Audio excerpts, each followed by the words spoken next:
You're listening to Maximum Medicine Radio with host Doc Martin. How do you step into your maximum potential? How do you connect your spiritual drive with your physical path? Get ready to meet the maximum you the world needs on Maximum Medicine Radio with Doc Martin now. Let them.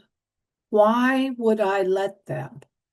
Let them continue to exploit me. Let them continue to insult me.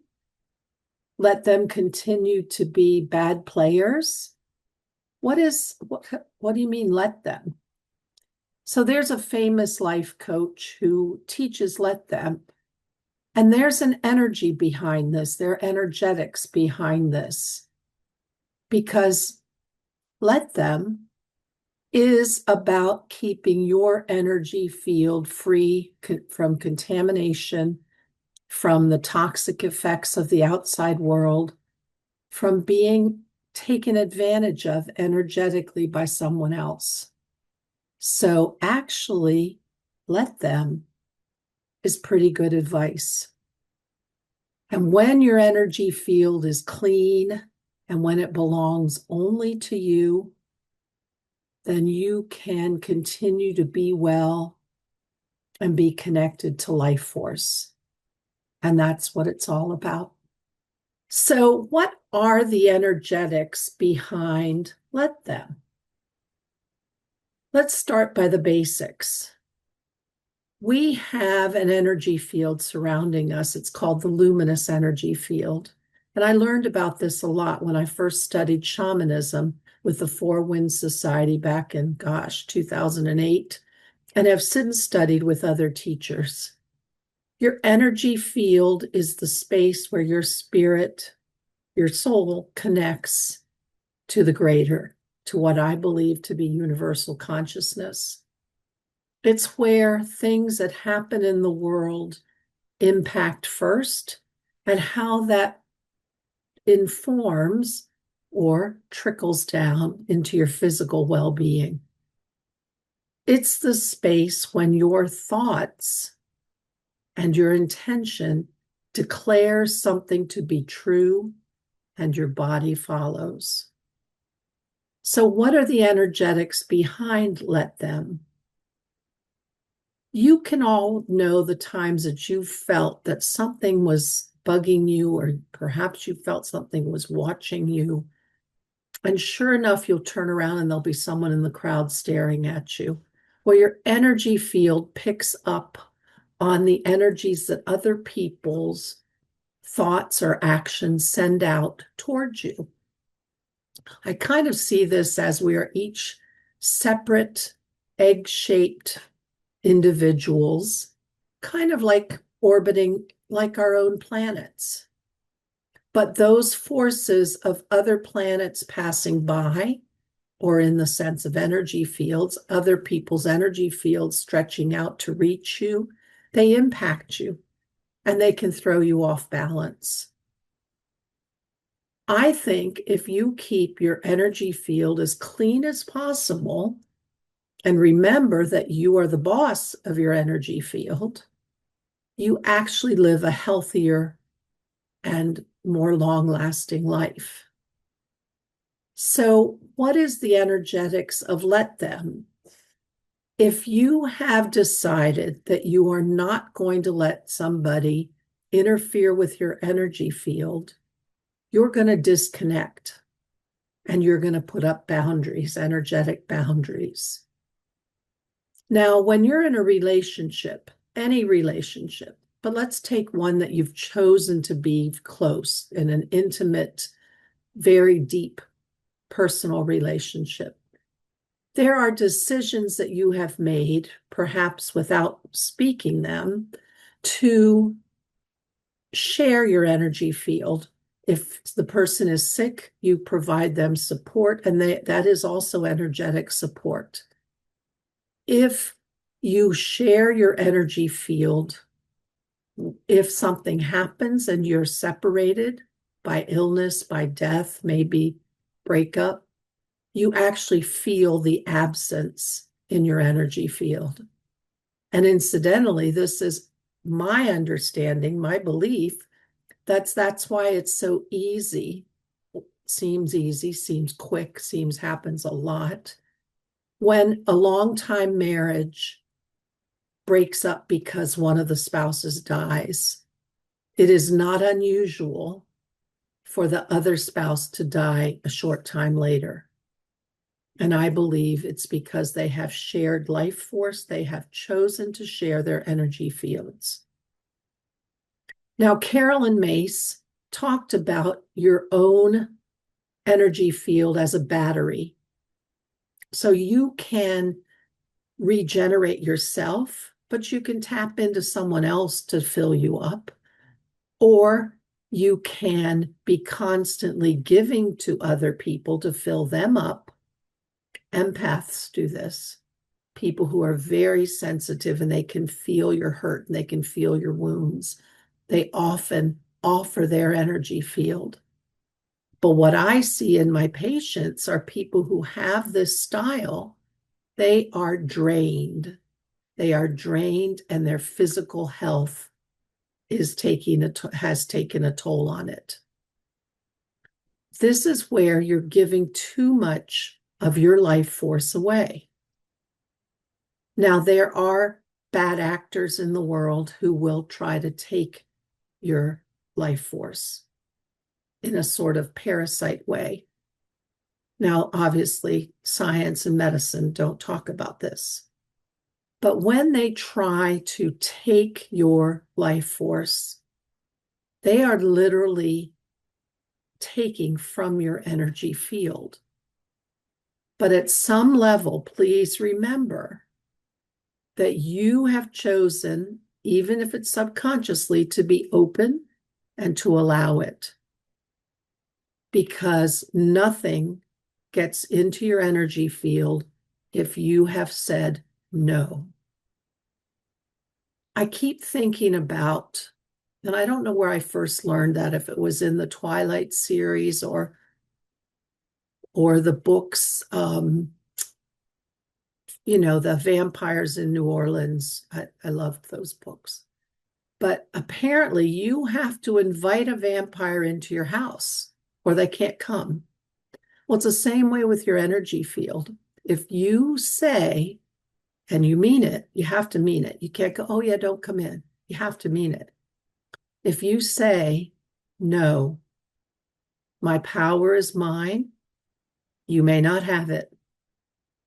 No one can take your energy field. But if you think you're being a caretaker, you think you're being generous, you think you're being kind, oh, that person, they need my help. Well, little by little, your life force can drain away. And we don't want that. Because in order, especially in this crazy world, in order to stay full of vigor, full of rejuvenation, full of life force, moving forward with a clear passion and vigor, you don't want to lose your life force. You don't want your energy field to be porous and leaking and draining everywhere. So every interaction you enter to in this world, and we have to interact with a lot of people.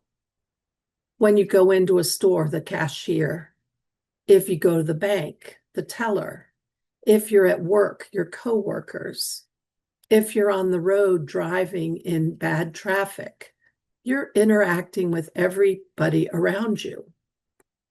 And sometimes that interaction is draining to your energy field. So what are the energetics behind let them? When you say let them, you are saying their field is not my field. Their life force is not tangled with mine. They get to do what they want, but I stay with good boundaries, with good inner power, with good vitality. Now, there are people in the world, and I've seen this recently on social media, that there's some bad players in the world that we think they do bad things. And One of them even suggested that he was worried he might not get to heaven, and would probably say, no, you probably won't because you're done all these bad things. Well, I also believe, and this is a deeper level, so hear me through this. Just think about this. I believe that each of us has a soul, and that our souls have made a decision in company with our guides, and call it God, the universe, consciousness, creator, whatever you want to call it, something bigger, certainly bigger than I am, what the purpose of your life will be, and what types of character and situations you're going to put yourself in this lifetime, because it evokes lessons for your soul and for those around you. So when this bad actor worries that he won't get into heaven because he did bad things, there's part of me that wants to say, well, of course you won't. You're such a bad dude. You know, nobody can stand you.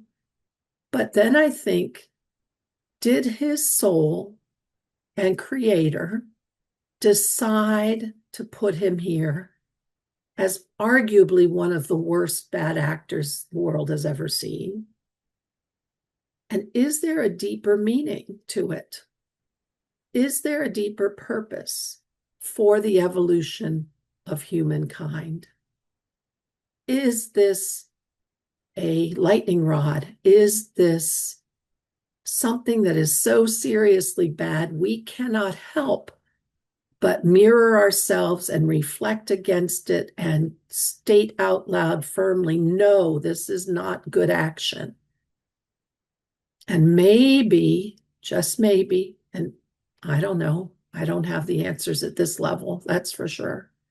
Maybe that bad actor has a deeper soul purpose. But I don't know. I can't fix it. I can't control it. I'm going to only work on my energy field, keeping it as squeaky clean as I can, apologizing to myself even, or to God or creator or spirit, for the things that I've done that I think should have gone differently, and keep my energy field clean and restore my power, guard my power, choose when to give my power to others, choose when to share my field. And the best way, and here's where that spiritual teacher is absolutely right, very powerful concept. The best way is to say, let them. Let them. It's another version of, all right, you do you. We are separate entities. We are in charge of our energy field. We own our power. Some of us probably don't feel that we do. In fact, many of my patients who struggle with physical illness have not owned their power. And so I'll say to you, because I believe this, not only spiritually for the evolution of humans, for our planet, but also for you and your life journey and keeping yourself as healthy and vital as possible. Protect your energy field. Don't leak out your power. Declare your boundaries. Even if you have to say out loud before you go to bed every night, this is mine. Nothing else may come in. Nothing else may steal from me. And I'm talking energies, and I'm talking probably maybe a little more metaphysical than you think a physician usually talks. But I do believe in the power of that when you say, let them. So let them. And when you do, you focus on you and keeping yourself clean and vital so that you can be well and you can be alive. And that's what we want. You've been listening to Maximum Medicine Radio with Doc Martin. Tune in next time while the doc talks health, spirituality, and the impact your beliefs have on every part of who you are, body and soul. Doc Martin unpacks the challenges we face as human beings. To learn more about Doc Martin and Maximum Medicine, visit www.sharonmartinmd.com.